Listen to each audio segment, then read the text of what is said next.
Hello, and welcome to our presentation on vegetative propagation of plants. My name is Kathleen Livingston. I'm a Master Gardener certified through the University of Saskatchewan and an Organic Master Gardener Practitioner, and that was through Gaia College.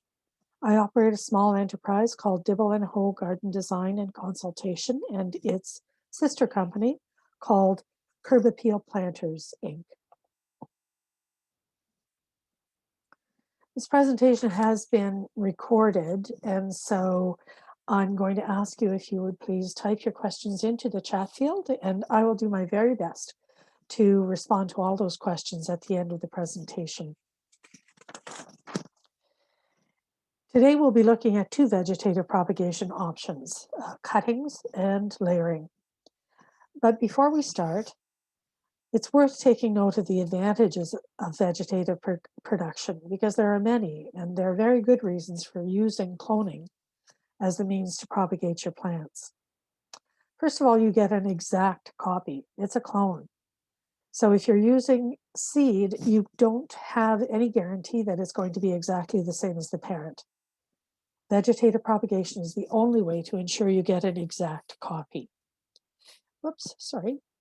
It's very inexpensive and only a few materials are required, basic equipment. It's typically quicker than starting from seed, and it's easy. It doesn't require special skills or anything. So it's easy, it's quick, it's inexpensive, and you get an exact copy. Please keep in mind, just before we get to propagation media, keep in mind that it's not wise to propagate plants that are diseased or weak in any way. Also, we should never propagate invasive species of plants. Invasive plants are highly destructive to our ecosystem. So do your homework if you're not sure. Google is your friend, and there are many internet sites that will help you identify which of your plants is invasive. So the propagation media should be sterile. It should drain well. It should have good moisture holding characteristics. Its only purpose is to support the plant and provide moisture. It doesn't need to contain nutrients at this point.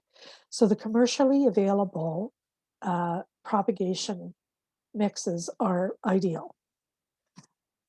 Just be sure to moisten your mix well. It can be tricky. It can look wet on top, but be dry below. And that is particularly true of peat-based mixes. Potting soil is not recommended. Most of us have had some experience with rooting in water, and I will confess I do it all the time, and I have success with it. But Texas A&A, just FYI, suggests that it's not ideal, that it produces perhaps weak and fibrous roots. So I leave it to you to choose what you would like to do. Cuttings can come from several different parts of the plant. You can cut from a leaf, a stem, or a root. But whichever part of the plant you choose, there must contain these meristem cells. It's the plant's equivalent to T cells. These are undifferentiated cells that in plants will grow the roots needed to generate a new plant. A rooting hormone will always improve your chances of success. And here's a little tip. Soaking pieces of willow branches in water will produce a rooting hormone. So that's a free way to get some rooting hormone. I want to talk a little bit about the botany or the anatomy of a plant, of a leaf, because the elements are important in your choices. So if you follow my cursor, there it is. The leaf itself is referred to as the blade. And the main vein, there is usually one or several main veins, and there are lateral veins coming off of the main vein. That which connects the leaf to the stem is called the petiole. And at the junction where the leaf joins the stem, there is both a stipule I've oh, there it is. The stipule and the axial bud. These things are important if you're going to use the first method of leaf propagation. So here is your leaf harvested for propagation. And so it has the blade, it has the petiole, it has the axial bud, and it has the stipule. And so these are harvested together, and the end is immediately, don't wait, don't let it dry out. As soon as you have harvested your cutting, dip it into hormone solution and plant it in your propagation mix. Very important to do it quickly. Once you've removed the blade or removed the leaf from the stem, it begins to die very quickly. So you have to act quickly. Don't harvest until you're ready to carry it through to planting. Another method of propagating from leaves is leaf margins. So in this instance, the leaf has neither the stipule, the petiole, nor the axial bud, but it is propagating from the leaf margins. And this would be the little plantlets that are developing. This type of propagation is most often seen among succulent plants and cacti. They're most suited for leaf margin propagation. On the right-hand side of this slide is a begonia leaf that's been propagated using the more traditional method, which is with the stipule and with the axial bud and with the petiole. So that's what it would look like as the roots develop, the new plants evolve. Leaf cuttings can also be done, propagated through vein rooting. This is most suitable to leaves that have prominent veins, so you can see very clearly where to cut, where to slice through. And effectively, that's what you do. You slice through those leaves, the veins, and you press that leaf into the propagation soil. The cuts must hold contact with the propagation soil. And so you might need some little stones to hold it down, or twisted paper clips to act as anchors. Whatever you use, you have to keep that cut in contact with the root, with the propagation soil. And in all these cases, you would keep your medium moist and warm. So section cuttings, stems and sections are good for propagation. And I've taken this slide because I wanted to talk a little bit about the stem as a with of tip and without. So a stem cutting includes a piece of stem plus any attached leaves or buds. So here you have a leaf with the axial bud, and it's connected directly to the stem. So you would cut that off at the stem and just above the axial bud. Dip this end, the stem end, in hormone, rooting hormone, and stick it in your moist propagation medium. Exactly the same process with the tip cutting. So you would cut it above that second axial bud. So you're going to take it there, and you're going to dip that cut end into hormone and stick it into soil immediately. A tip cutting with the apical bud included will likely produce a clone with a leader. And sometimes that's essential, sometimes it's not. So you have to decide if you absolutely must have a leader on the plant you're producing, you're cloning. And if that's the case, then you want that apical bud. That is not to say that you can't get a leader out of the section cutting. You can. It just takes a little bit of time, and as the plant grows, you prune it to force it to produce a leader. Just takes a little bit longer, but it still can be done. So stem and section cuttings They're really, you need a piece of stem and a leaf joint, does not include the tip. So this is the one that's going to produce a good plant, but not necessarily one with a leader.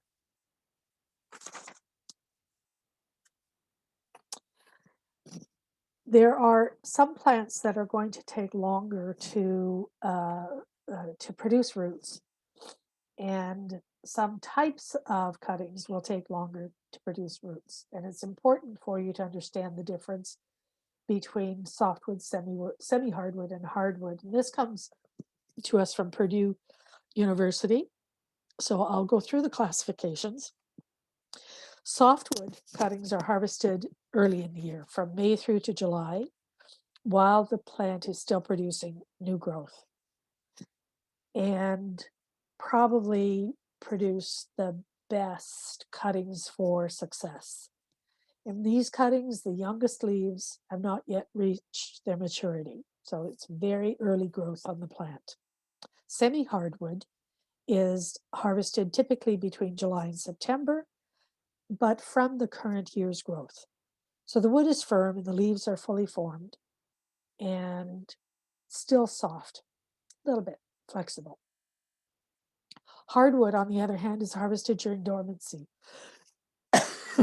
typically during winter or early spring. And you take these from the wood that has grown in the previous season. Here again, make use of a rooting hormone. Stick these into your propagation mix, keep moist, and keep warm. So looking a little bit at the root cuttings option. Here we have an illustration of a root. So you would harvest the root that is closest to the crown of the plant. So these roots up here would be most susceptible to propagation. And where that kind of swelling occurs, you'll notice it's only illustrated on one side, but if that swelling is present on the root you're harvesting, take that as well. Tends to be where the meristem tissue and cells are richest. You want to harvest your roots during dormancy, so late winter, midwinter, very early spring before the plant wakes up. You want to take those roots and then reset the plant. Roots like bulbs, rhizomes, and stolons are much easier to propagate. With bulbs, as in lily bulbs, they, of course, come out in sections, and you can peel off a section of, several of those sections of the lily bulb, and you will end up with new plants from each one. Rhizomes, irises, most of us are familiar, if you've dealt with irises at all, they look like buried knuckles. So, they look a little bit like knuckles underground, or ginger. Also look like ginger. Stolons, of course, are the classic structure in grasses. So roots that are stolons will reproduce quickly. So that's an option for you. When you're dealing with root cuttings of woody plants, there are specific plants. I mean, root cuttings can be very successful, but there are certain types of plants that are more susceptible to propagation through root cuttings, and that includes the brambles, raspberries, blackberries, and roses. Please ignore trumpet vine. It's invasive. It doesn't need our help, and it shouldn't have our help. But phlox and crabapple, the fig tree, lilac, and sumac, all of these are good plants from which to take root cuttings. Again, the thickest roots closest to the crown of the plant, you want a section that is 4 to 6 inches long. Lay them flat in your propagation mix. Your container should drain easily. So you don't want it sitting, you don't want your cuttings sitting in water per se. You want them moist but not wet. And then for most of the plants that are listed here, you would keep it frozen over winter. So once it's frozen, you can put it in your shed or your garage as long as it's not heated. but let it freeze and then mulch it so it stays frozen. So it stays frozen until the whole freeze thaw cycle is done for the winter and spring has well and truly manifested. And then once you have 3 inches of shoots, you can transplant them. For plants with small roots, exactly the same process. So you want to harvest while dormant. You only need 1 to 2 inch sections. Lay them flat in your medium cover with a ½ inch of soil or sand. Cover and keep moist and warm. Same process. Watch for your shoots to arrive. So, on a little hortichuckle. Why do potatoes make good detectives? Because they keep their eyes peeled. I like a good pun. Next, we'll look at vegetative propagation through layering. And I want to acknowledge the work of my fellow Crown Point Garden Club members, Fran Fraser and Ann Valentin, in creating this content. So layering definition is to create a plant through root development while the stem is still attached to the parent plant. That baby plant is called a layer as long as it's attached to the parent. And of course, the illustration here is a spider plant, and they're notorious for being vigorous layers of plants. So they're easy to layer. There are several different kinds of layering. You can do simple layering, tip layering, compound or serpentine layering, and air layering. And we'll look at each of these. Simple layering is really just bending a stem down to the ground, wounding that stem where it hits the ground, and then burying it. Excuse me. You can use a rooting hormone here, but it is not essential, nor will it harm anything to use it. So simple layering is typically done when the plant is actively growing, so in spring or summer, giving it the opportunity to develop good, strong roots and to allow transplantation before the season ends. You have to secure that branch in place because all sorts of impacts can bring it up above the ground and then your layering will fail. So in this illustration, of course, it looks like they've got a hook holding the vine or the branch down, and you could fashion those from clothes hangers, or if you have some hooks that would suit the purpose. The other thing is you might choose to, once you've buried the branch, to put a stone on top to keep it in place. Not too big a stone. You want it to be able to grow up around it. So climbing roses, forsythia, rhododendrons, this sort of plant is suitable for simple layering. Tip layering is precisely the same process, except you're bringing the tip of the branch down into contact with the soil and you're burying the tip. There is no injury required to the tip.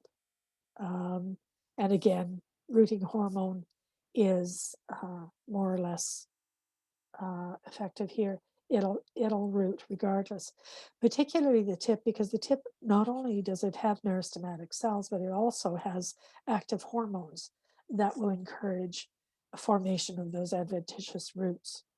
So blackberries, raspberries, that sort of thing are highly suitable for tip layering. So compound or serpentine layering, it's similar to simple layering, except of course you have several points of contact. A longer branch or stem is needed, and each buried section needs to be preceded or followed by a bud above the ground. And so vines or vine-like plants with very supple structures lend themselves well to serpentine layering. And the buried section is where the meristematic cells will produce new roots. And here too, because of the very supple nature of the structure, you don't need to wound the stem. Air layering lends itself to indoor applications very well, and it's a great way to propagate houseplants, especially the large ones like rubber plant and Croton dieffenbachia. We often find that these plants lose their leaves on the older part of the lower part of the branch of the stem, and so those areas are susceptible to using for air layering. And they're also good for woody plants, such as holly, magnolia, azalea, and some of the fruit and nut bearing plants. So air layering consists of, again, creating a wound on the stem. You can peel a whole section of bark completely off the stem, or as in illustration, the second illustration, A and B, you can wound the plant again. But you'll see that once the wound is created, it is held open by a little bit of a toothpick or something, so that, again, the wood itself is exposed to the moist capsule that you're going to create. So you tape a bit of plastic. You're going to create effectively a bag. You start by taping it below the wound and creating a capsule by taping it up the side, filling it with moist sphagnum moss, and then taping it tightly around the top as well, making sure that moisture stays inside the sphagnum moss capsule. So here again, a little rooting hormone doesn't hurt, and you should be able to see some development of roots within 10 weeks or so. And then you cut the branch below the roots and pot up your rooted plant. So the plants, you'll cut it down here. The roots will be inside the capsule, and you will cut below the capsule and get those plants potted up, get those roots potted up. So that's air layering. It can be done in the garden as well very effectively. It's really important to keep an eye on the moisture level inside the capsule. It'll dry out much more quickly in the garden than it will in your house as a rule. So if you're going to do it outside, just keep that in mind and devise a way to keep the moisture intact. So that's it for air layering. And I've already told you that. So another little hortichuckle.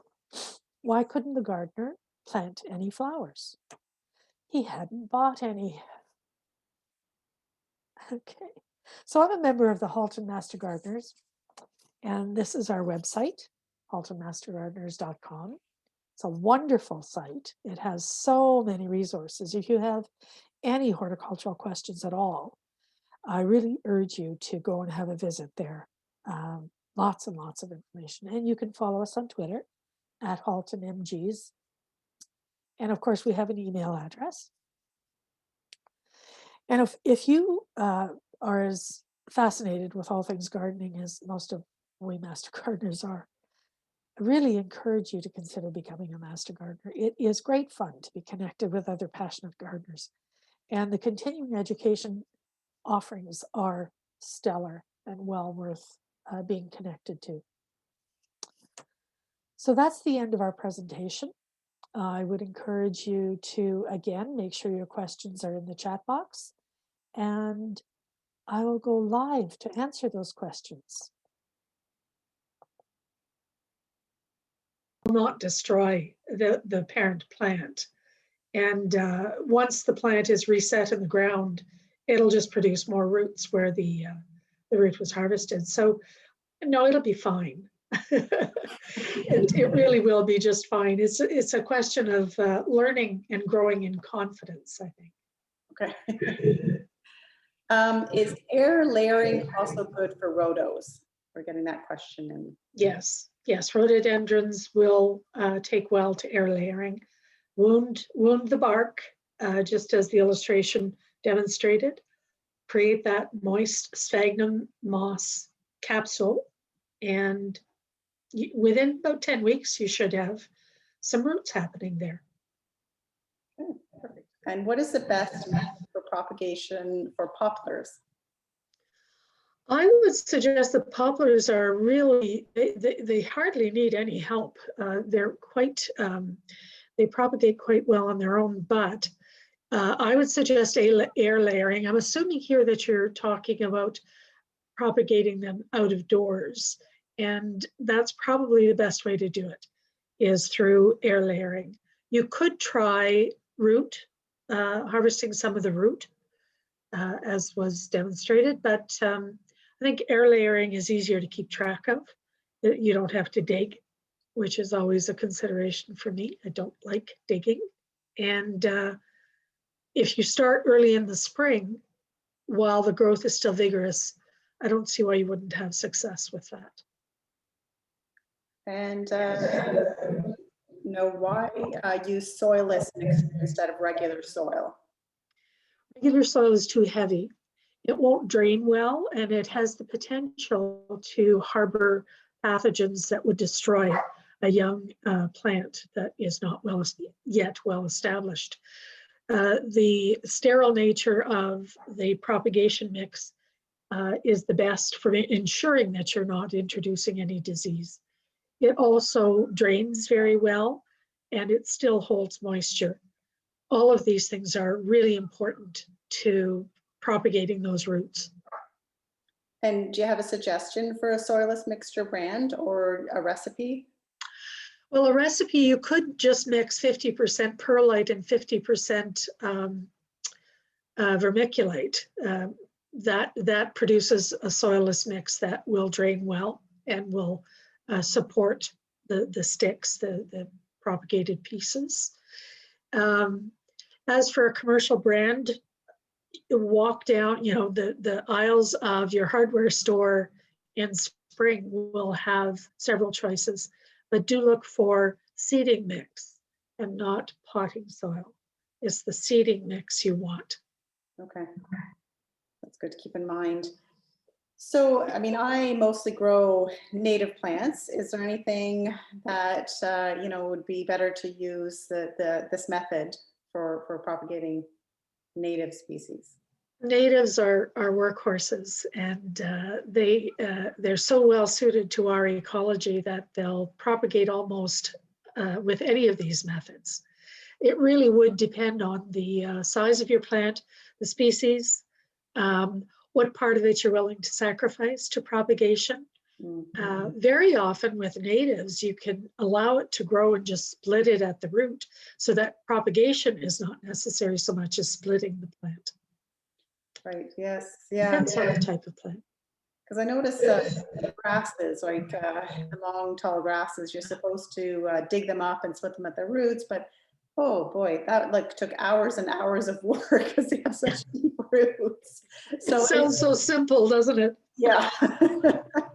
Is there an easier way to propagate those without splitting them, or I just have no choice? I should just split them.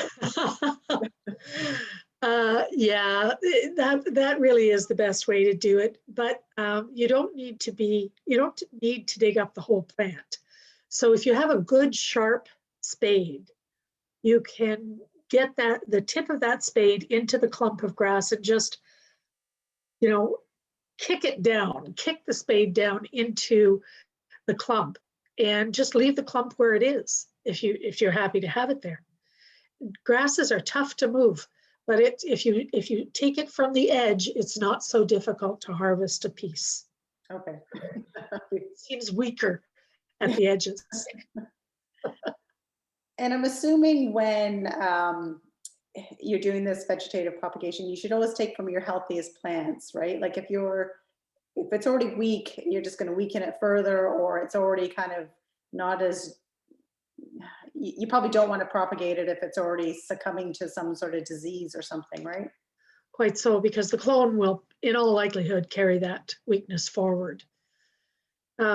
Really and truly, propagation is best suited to giving yourself lots of really beautiful, healthy plants very inexpensively. And the idea of cloning a sick plant, you're really just buying trouble, because it's going to propagate the trouble. Yeah. How long does it take for succulents to become a mature plant from a leaf cutting? Oh, that depends on the succulent. A peperomium would become a long trailing plant in a season with fertilizer. On the other hand, a jade plant could take years before it becomes something that you would identify as mature. So it's very much species specific. But I'm assuming vegetative propagation is faster than seed anyway, though, right? Like that's. Well, yeah, the actual propagation would happen, within a few weeks on most succulents, including jade. But the growth to maturity is an entirely different question. And what is the best way to propagate rhubarb? Oh, that's a very good question. So friends are asking to have some from my plants. Should I just split the plant? Yeah, that's the quickest, best. I don't know that even when you pull the rib off of a rhubarb, I'm not at all sure that you would, if you cloned that, if you, introduced rooting hormone to the end of that and stuck it into some propagation mix, I'm not at all sure that it would produce root. I would need to experiment with that. If anyone on in the audience today would have an idea of whether or not cloning is possible from rhubarb ribs, I would love to know your experience with that. So feel free to chime in. Mm-hmm. We have one over here. How do I propagate an oak? Is seed best, and can I use the air method? I think air is probably one way to go, and probably a good way to grow. Certainly the acorns will, the seeds will produce good plants on the whole. They're very slow growing.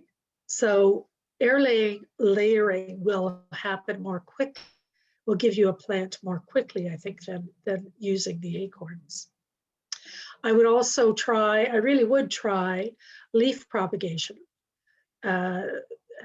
As well as air layering. I think leaf propagation could be very successful, giving the very strong structure in an oak leaf. That's good. And somebody actually is asking the same one that I was going to ask. What are your favorite plants to propagate, and what method do you like to use? I really do enjoy propagating the succulents. I'm not a cactus fan, but I like the succulents. And it's really cool to watch the little plantlets popping up around the edge when you do that margin propagation, leaf margin propagation. But for the most part, I split plants, probably because I'm impatient by nature. I have done a lot of water rooting, and also rooting directly in, the rooting hormone with a piece of stem. All of these are very successful ways to propagate. And it really depends on what I have most available. If I have my heating mats going because it's winter time and I'm keeping my tropicals cozy, then I might decide I'm going to do a stem cutting and keep it nice and warm there. So it just depends on what's most convenient at that particular moment. Of course, it also depends on the type of plant. I don't do a lot of air layering, but probably because I don't propagate houseplants. I'm not a big houseplant person. And I see air layering as one of the best ways to propagate houseplants, except succulents.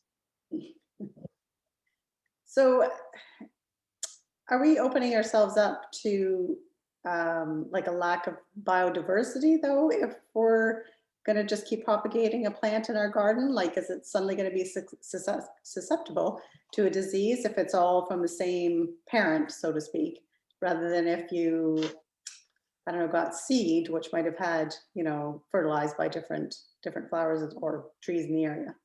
Yeah, where the seed would carry some genetic diversity. Mm-hmm. I think that is a question for commercial propagation, because in truth, very few of us would produce enough clones or vegetatively propagated plants to be concerned about creating a stand that would attract a disease or pests or whatever. For most of us who are home gardeners, what we want is one more of that beautiful azalea plant.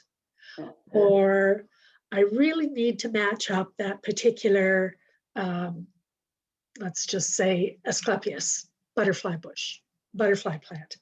And so it's not a question of creating hundreds and hundreds of the same plant. It's a question of creating the landscape we want, or making young plants available to our horticultural societies for plant sales. And so those plants will go away from the parent plant.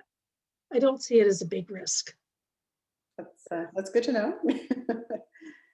How do I propagate a strawberry? Strawberries produce their own vines. Of course, they have those runners, and that's where plants are going to grow. So the runner, as soon as it contacts, as soon as that meristematic cell site touches soil, it will produce its own plant. And it's an interesting question as to, I'm not an expert on strawberries or raspberries for that matter, but I understand that once that runner has produced its baby plant, it is wise to cut it off from the parent plant because the parent plant may not produce any more. And also that would encourage a more vigorous growth of the offshoot of the baby plant. So you'll get more fruit is really what it comes down to. Right, good. By the way, I should say that even if you're not into strawberries as a fruit, strawberry plants make great ground cover, and you know they'll grow in a lot of places where nothing else will. So under trees and on sparse soil and that sort of thing. So strawberries get a little short shrift as a landscape plant. Do the rabbits eat them? Well, rabbits will eat almost anything, so you know it's quite possible. But the strawberries are so vigorous that they can survive a lot of predation. Okay. Here, so keep your questions coming. Remember just to put them in the chat bar. This is the place to find out how to do vegetative propagation.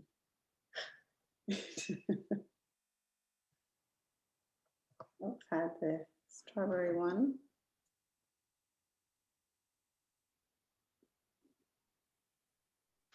I should add to Ellie that root propagation of a strawberry plant is also possible. It's just really finicky because it's so small.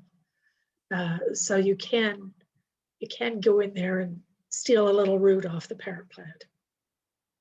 And that doesn't matter which variety of strawberry, right? Like that's your woodland strawberries, the native varieties, as well as your fruit bearing. The commercial variety, yeah. The woodlands are smaller still, so you might want to have a magnifying lens if you're going to be doing root propagation from the woodland strawberries.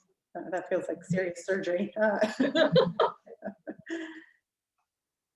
All right. I have a friend that would like to have some of my heather plants. Have you ever tried propagating heathers? So I am the gardener who kills every heather plant I ever touch. Oh. So I'm not going to touch that question, but if you will send me your email address, I'll find someone who can answer that question for you. Okay. We'll get you connected after. Okay. I love heather. I just love it and I can't grow it. I don't know why. Can air propagation be done early or late in the season? That's a good question, yes. Yeah, it is a good question. So it's always a good idea to do air layering when the most vigorous growth is happening. So spring and early summer. The thing is that in some species, and especially if you're using the older wood on a tree, for instance, it could be that it's going to have to spend the winter out there. I don't recommend it, but you may not get roots on an older specimen as quickly as you might expect.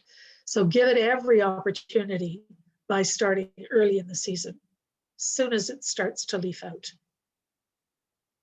And so when it's still that small? No, I mean, you know, as long as there is vigorous growth. So once the buds start to break in the spring, you can do air layering, and you know you've got really active growth happening on a tree.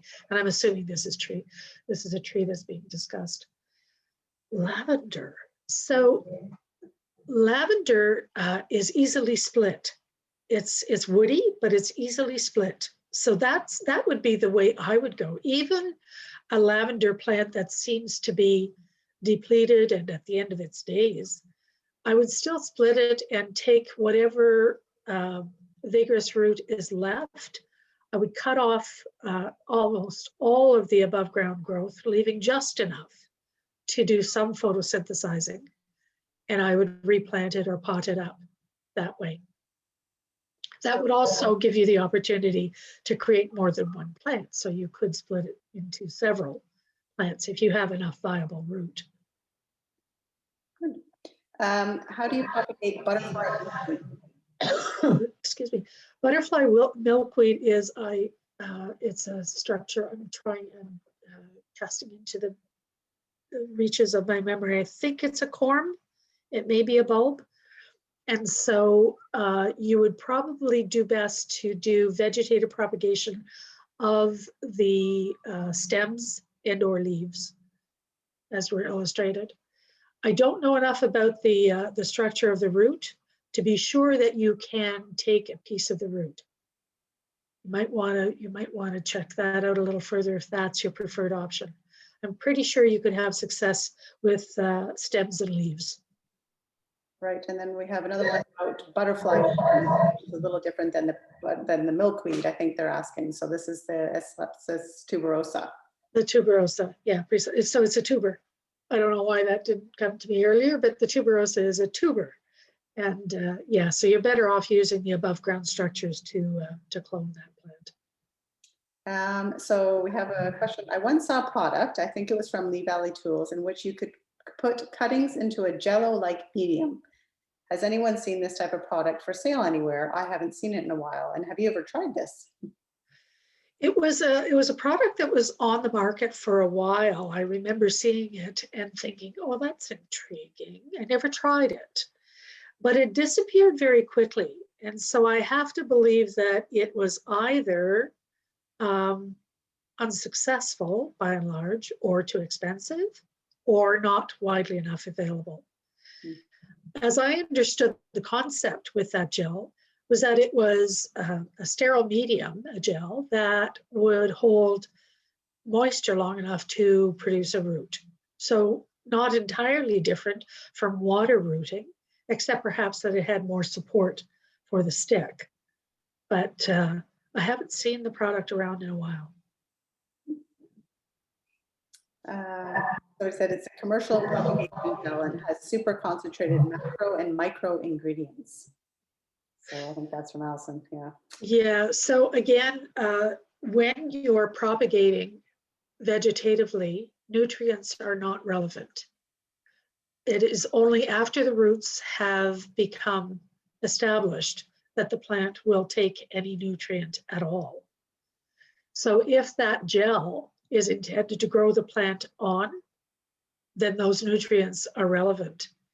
If the gel is intended only to propagate roots for the plant, then the nutrients are not relevant. So as we're doing this propagation, and we've got it in the soil, it's mixture, and then from there we transplant into a heavier soil. And like, at what point is it, well, two questions, is that what happens? And then second question is, does that, like, at what point is it, could it be more, or is it more likely to succumb to, you know, just sudden death as plants do? So the trick, of course, is to make sure that you've got enough root to sustain the plant. And that's it's a pretty easy thing to see, because you can tell how much root mass is there just by inspection. So once you have a root mass, you can plant it into any garden, unless it's a winter garden. Don't do that. or you can pot it up in a potting soil. Once the roots are established, they're ready to take up nutrients from wherever you put them. And given the temperature and moisture conditions, you should have no difficulty with a plant thriving. Good, and it's okay to have a tree to, and it is a tree that's supposed to be hardy to Ontario, that you're going from this potting mixture right into the soil, like, and that's not going to be too much of a shock? Well, what I'm suggesting is that when you've got your root mass sufficiently well developed, you're going to plant it into your garden at a juncture where it will, obviously not in November, when it has no opportunity for those roots to spread and anchor the plant. So you, and also your plant is not yet dormant because you've taken it out of a propagation environment and you've put it into what is effectively a dormant environment. So that's not going to work. But if you put that same plant into that same spot in September with a good root mass, it will have time to secure itself, find its nutrients, and go into dormancy along with the season. Okay. Do I have to use root hormone for air propagation? I suggest you use it. It doesn't hurt anything, and it very likely does help. Some are better than others, and some are easier to work with than others. I really like the willow branch rooting hormone that comes for free and is very effective. And you can use as much as you want. You can soak the sphagnum moss for your air layering bag, that capsule, in the water that is your rooting hormone from the willow bark, the willow branches. So it kind of makes it all very elegant. So to get the rooting hormone from, I don't know why I'm echoing here, rooting hormone from willow bark. So I'm cutting a willow stem, I'm putting it in water. How long do I leave it there before it's good enough to use as a hormone? A couple of days max. You don't want it to go putrid. You're not looking for the water to become in any way, bacterially laden. So it has to be a fairly quick process. You want it to be fresh water, even after it's imbued with those hormones, the rooting hormones. And someone would like to know, peat moss be a good medium for cutting? Yes, it's very difficult to keep moist. I shouldn't say that. It's very difficult. Pure peat moss is very difficult to moisten. So if you're going to go with pure peat moss, I suggest that you make sure that you soak it overnight, at least, and make sure it's wet all the way through. The mixtures, the seeding mixtures commercially sold, have a wetting agent included in the mixture. It's mostly peat. There's usually a little perlite and this wetting agent that makes sure that the peat soaks up the water. If you're using pure peat, you have to be sure you make that happen before you use it. All right, I think we're nearing the end. Are there any last minute questions? I lost the loop, there we go. Right. If there's any more questions, put them in the chat box. Otherwise, like I said, this recording will be available for the remainder of the week if you need to refer back to it. Oh, somebody said, how about coconut coir? Coconut coir is a lovely medium. I wouldn't use it all by itself. I would also want to be sure that it's sterile. Because it comes from the tropics, I don't know their standards for sterility.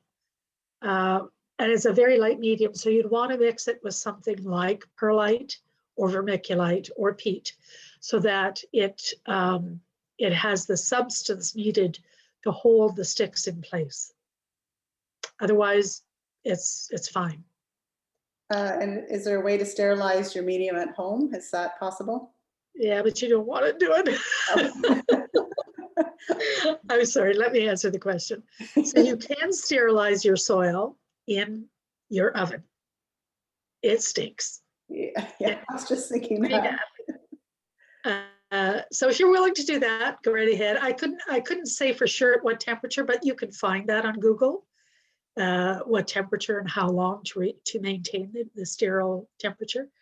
It's just, I don't recommend it. As a practitioner, I don't do it, and I don't recommend it. Okay.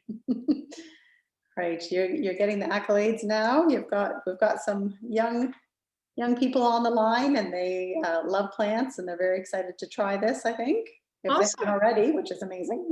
Oh, good, good, good. Maybe we've got some budding master gardeners out there. Budding was used intentionally.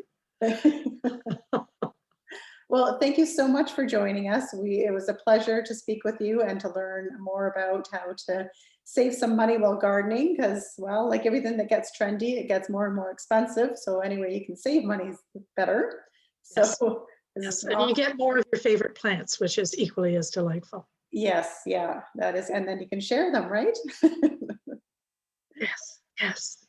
Thank you. It has been my pleasure. I'm really happy to have had this chance to talk with you today. Thank you. That's awesome. So thank you very much, everybody. Thank you very much for joining us, all our listeners. And thank you again, Kathleen. This has been very informative. We really appreciate you joining us tonight. Okay. Bye-bye. Bye. So we'll just